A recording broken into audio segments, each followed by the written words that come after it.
पूर्व खटीमा प्रशासन ने पुलिस फोर्स के साथ मिलकर खटीमा क्षेत्र के दमगढ़ा स्थित तलवार फार्म में कार्रवाई करते हुए 125 एकड़ भूमि को ट्रैक्टरों के द्वारा जुतवाया, जिस पर आज खटीमा कांग्रेस विधायक भुवन चंद्र कापड़ी ने एक प्रेस वार्ता करी, जिसमें उन्होंने कहा कि जिस ढंग से प्रशासन द्वारा कार्रवाई हुई सरासर गलत है। इस तरह की कार्रवाई फिल्म में ही देखी जाती है। जितने भी ट्रैक्टर खेतों को जोत रहे थे उनमें किसी भी नंबर प्लेट नहीं था। यदि कोई न्यायालय का या एसडीएम का आदेश था तथा सबसे पहले संबंधित व्यक्ति को नोटिस देना चाहिए था और फसल जोतने के आदेश को सार्वजनिक करना चाहिए था, और कब्जा लेने का कोई आदेश था तो 145 के अंतर्गत नोटिस देना चाहिए था। मुख्यमंत्री जी के घर से मात्र 500 मीटर की दूरी पर इतनी बड़ी घटना होती है जहां क्षेत्र में दहशत का माहौल है। यदि आदेश नहीं है तो संबंधित अधिकारियों पर और व्यक्ति पर कार्रवाई होनी चाहिए। और विधायक भुवन चंद्र कापड़ी ने कहा कि जो फसल बर्बाद हुई है उसकी पेनल्टी के रूप में संबंधित अधिकारियों से वसूला जाना चाहिए।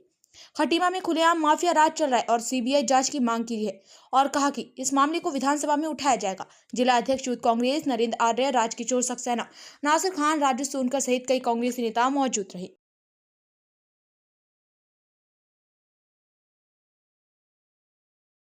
सबसे बड़ी बात तो बिना प्रशासनिक मिली भगत के इतनी बड़ी कार्रवाई नहीं हो सकती थी। उस क्षेत्र से जो भी व्यक्ति आ रहा है वो कह रहा है कि ऐसा हमने फिल्मों में ही देखा आज तक, और जितने भी उसमें जो है ट्रैक्टर हैं उनमें किसी में नंबर प्लेट नहीं है। आप जब एक उपजिला अधिकारी कोतवाल और पुलिस का अमला वहाँ खड़ा है तो सबसे पहले जिन ट्रैक्टरों ने जुताई करी उन पर नंबर प्लेट क्यों नहीं है ये उन्होंने पूछना चाहिए था। दूसरी बात, कोई नोटिस था तो कोर्ट का हो या उपजिला अधिकारी के माध्यम से वो नोटिस पहले उस परिवार को देना चाहिए था। किरण तलवार जी को नोटिस देना चाहिए था। और अगर फसल जोतने के कोई भी आदेश है तो सार्वजनिक होने चाहिए थे। और अगर वो कब्जा दिलाने के भी अगर आदेश उच्च न्यायालय से हैं तो 145 की कार्रवाई करके सरकार ने पहले फसल को अपने कब्जे में लेना चाहिए था, उसे बर्बाद नहीं करना चाहिए था। मुख्यमंत्री जी के घर से 500 मीटर की दूरी में मुख्यमंत्री के चहीते अधिकारी इस घटना को अंजाम दे रहे हैं, ये पूरा क्षेत्र देख रहा है। तो मैं माननीय मुख्यमंत्री जी से कहूंगा कि सबसे पहले ऐसे अधिकारियों के खिलाफ कार्रवाई हो कि जो आपके नाम को खराब कर रहे हैं और आपके गांव में इतनी बड़ी घटना हो जा रही है, उनके खिलाफ कार्रवाई होनी चाहिए।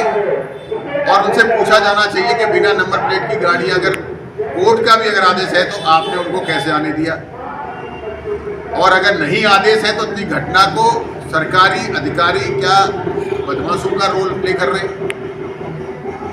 तो इसकी जांच होनी चाहिए, इनके खिलाफ कार्रवाई होनी चाहिए। फसल के नुकसान इन लोगों के ऊपर उसके पेनल्टी बढ़नी चाहिए, जो फसल की कीमत आती है उसकी पेनल्टी इन अधिकारियों के और जो लोग उसमें हैं उनके बढ़नी चाहिए।